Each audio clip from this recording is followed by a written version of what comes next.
भाऊ ऋषिकेशच्या रागाचा पारा चढला होता. त्याने पुन्हा एकदा आपल्या बहिणीला समजवण्याचा प्रयत्न केला. मात्र 17 वर्षाची नम्रता आपल्या निर्णयावर ठाम होती. त्यामुळे भाऊ ऋषिकेश चिडला होता. ते दोघे जण दरीच्या काठावरच उभे होते.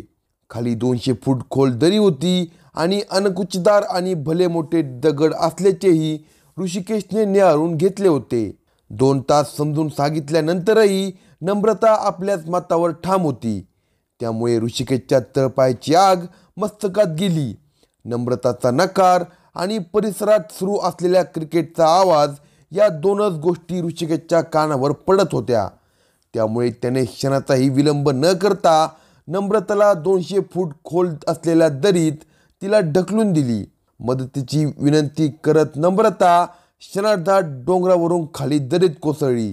दुसरीकडे क्रिकेटच्या सामन्यासाठी लाईव्ह कव्हरेज करणाऱ्या ड्रोनने हा सर्व प्रकार अलगदपणे कॅच केला. आपल्या बहिणीला डोंगरावरून खाली फेकून देत घराकडे निघालेल्या ऋषिकेशच्या हालचाली त्या कॅमेऱ्याने अचूकपणे टिपल्या. त्या कॅमेरा चालवणाऱ्या युवकांनी ही गोष्ट आपल्या मित्रांना सांगितली. लगेच मॅच अर्धवट सोडून युवकांनी घरी परतण्याच्या तयारीत असलेल्या ऋषिकेशला पकडले.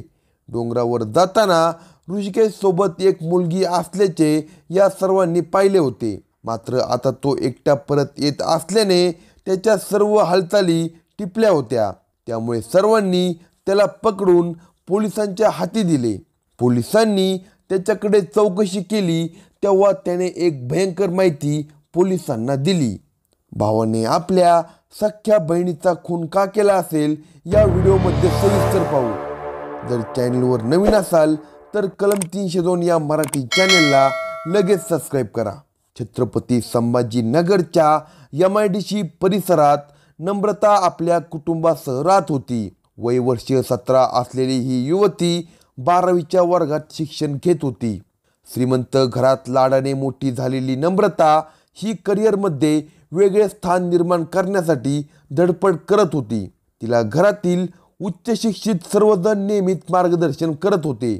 या मार्गदर्शनामुळे ती यशाचा मोठा पल्ला गाठत होती. तिच्या याच यशामुळे कुटुंबियाच्या अपेक्षाही वाढत होत्या. करिअरच्या एका वेगळ्या वळणावर असलेली नम्रता 12वीमध्ये सर्वोत्कृष्ट गुणांनी उत्तीर्ण होण्याच्या मार्गावर होती. हे यश संपादन करण्यासाठी ती अहोरात्र मेहनत घेत होती. मात्र याच वाटेवर अचानक तिचे वाकडे पाऊल पडले. तारुण्याच्या उंबरठ्यावर पदार्पण केलेल्या नम्रताला प्रेमाच्या विषाची बाधा झाली होती. एका सहकारी आणि परजातीतील मुलगा तिला आवडू लागला. तारुण्याच्या उंबरठ्यावर तिच्यासाठी हे सर्व काही सुखमय आणि आनंद देणारे होते. मात्र समाजात आजही आंतरजातीय आंतरधर्मीय विवाहाला विरोध होतो हे उघड सत्य आहे. तिच्यासाठी लॉंग ड्राईव्ह आणि तासनतास प्रियकरसोबत होणाऱ्या गप्पा तिच्या मनाला अधिक आनंद देणाऱ्या होत्या. ती सतत त्याच्याच विचारात वावरत होती. आपल्याच विश्वात ती रमली होती. तिच्या वागण्यातील बदल आता कुटुंबियाच्या लक्षात आला होता. ते बारकाईने तिच्याकडे चौकशी करत होते. तिच्या वागण्या बोलण्यातून एक गोष्ट घरच्यांच्या लक्षात आली होती की ती आता एका मुलाच्या प्रेमात पडली आहे. हे लक्षात येताच तिचे पालक सावध झाले. त्यांनी तिला समजवण्याचा प्रयत्न सुरू केला. मात्र नम्रता आता ऐकण्याच्या मनस्थितीमध्ये राहिली नव्हती. कुटुंबापेक्षा त्यांच्या विरोधापेक्षा तिला प्रियकराचा सहवास अधिकच आनंददायी वाटत होता. करिअरच्या वाटेवर सरळ मार्गाने चालण्यासाठी कुटुंब तिला समजून सांगत होते. तर प्रेमात आता वेगळे विश्व निर्माण करणार हे ती तिच्या नातेवाईकांना समजून सांगत होती.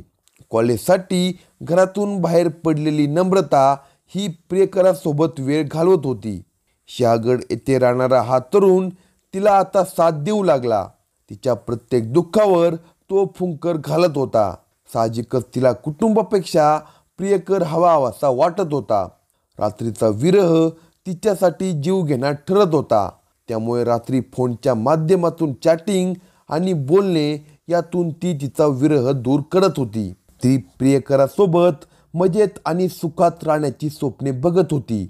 तर तिच्या वागण्याने घरामध्ये वादाची ठिणगी पडत होती. कुटुंब तिला परजातीच्या मुलासोबत नाते तोडून टाक यासाठी दबाव टाकत होते. कुटुंबियांचा विरोध अधिकच वाढत होता. ही गोष्ट नम्रताच्या मनाला लागली होती. त्यामुळे यातून सुटका करून घेण्याचा निर्णय तिने घेतला. यासाठी तिने प्रियकरासोबत पळून जाण्याचा निर्णय घेतला. तिच्या प्रियकरानेही तिला साथच दिली आणि दोघेही तयारीनिशी घरातून पळून गेले होते. हम दो प्रेमी असे म्हणत नम्रता 7 जन्मासोबत राहण्याच्या आणाबाका घेत 2 दिवस प्रियकरासोबत राहिली होती. मात्र पुन्हा एकदा कुटुंबांनी तिला समजून सांगत घरी आणले तरीही तिच्या डोक्यातून प्रेमाचे खूळ जात नव्हते. त्यामुळे शेरकर कुटुंब अधिकच वैतागले होते. तिच्या या वर्तनामुळे समाजात मोठी बदनामी झाली आणि त्यांच्या प्रतिष्ठेला मोठा धक्का बसला होता. त्यामुळे कुटुंब तिला गोडी गुलाबीने समजून सांगत होते. मात्र काही केल्या नम्रता ऐकण्याच्या मनस्थितीमध्ये राहिली नव्हती. ती प्रियकरासोबतच राहण्याचा हट्ट करत होती. वडिलांनी तिची समजूत काढण्यासाठी तिला संभाजीनगरच्या वळदगाव येथे तिच्या सख्ख्या काकाकडे पाठवले होते. त्यानंतर 8 दिवसांपासून ती काकाकडे राहत होती. तिची समजूत काढण्याचे प्रयत्न सुरू होते, परंतु नम्रता त्या मुलासोबतचे प्रेम संबंध संपवण्यास नकार देत होती. तिच्या या वागण्यामुळे आता काकाच्या घरात देखील वादाला सुरुवात झाली होती. नम्रता प्रियकरासोबत जाण्याचा हट्ट करत होती. तिचे हे वागणे आता कुटुंबियांना डोकेदुखी ठरत होते. यातून सुटका करण्यासाठी ते विविध प्रयत्न करू लागले. मात्र नम्रताच्या या वागण्यासमोर हे सर्व काही फिक्के पडत होते. अखेर तिचा भाऊ ऋषिकेश याने या प्रकारावर जालिम उपाय शोधून काढला. त्याने नम्रताला विश्वासात घेऊन आपण तुझ्या प्रियकराला भेटायला जाऊ असे सांगितले. त्याच्यावर विश्वास ठेवून ती त्याच्यासोबत जाण्यास तयार झाली. दिनांक 6 जानेवारी 2025 रोजी ऋषिकेश तिला गाडीवर घेऊन तिसगाव परिसरातील खवड्या डोंगरावर पोहोचला. दरम्यान गाडीवर असतानाही तो तिला समजून सांगत होता. आपल्या बोलण्यातून नम्रता विचार बदलेल असा त्याला ठाम विश्वास होता. मात्र त्याच्या पदरात निराशाच पडली. ते दोघे मोटारसायकलने डोंगरावरून जाताना डोंगराच्या पायथ्याशी क्रिकेट खेळत असणाऱ्या काही युवकांनी त्यांना पाहिले होते. त्या ओसाड रानावर परिसरातील महाविद्यालयातील अनेक प्रेमी इगुल भटकत असतात. त्यामुळे क्रिकेट खेळणाऱ्या युवकांनी त्याकडे दुर्लक्ष केले. दुचाकीवरून ऋषिकेश हा नम्रताला घेऊन जात होता. हे दोघे प्रेमी युगल असतील असा समज त्या युवकांनी करून घेतला होता. ते आपल्या खेळण्यात रंगून गेले तर ऋषिकेश तिला खवड्या डोंगरावर घेऊन गेला. पण तिथे तिला तिचा प्रियकर दिसला नाही. तो न दिसल्याने ती चिडली आणि तिचा चुलत भाऊ हा ऋषिकेश आपला मनपरिवर्तन करत असल्याचे तिच्या लक्षात आल्यामुळे तिचा राग वाढला. रागाच्या भरातच तिने आपण प्रियकरासोबत लग्न करणार असल्याचे ठामपणे सांगितले. त्यामुळे भाऊ ऋषिकेशने तिला दरीत ढकलून दिले आणि तिचा खून केला. अशाच नवनवीन क्राईम स्टोरी ऐकण्यासाठी कलम 302 या मराठी चॅनलला सबस्क्राईब करा आणि आपल्या प्रतिक्रिया कमेंट बॉक्समध्ये कळवा.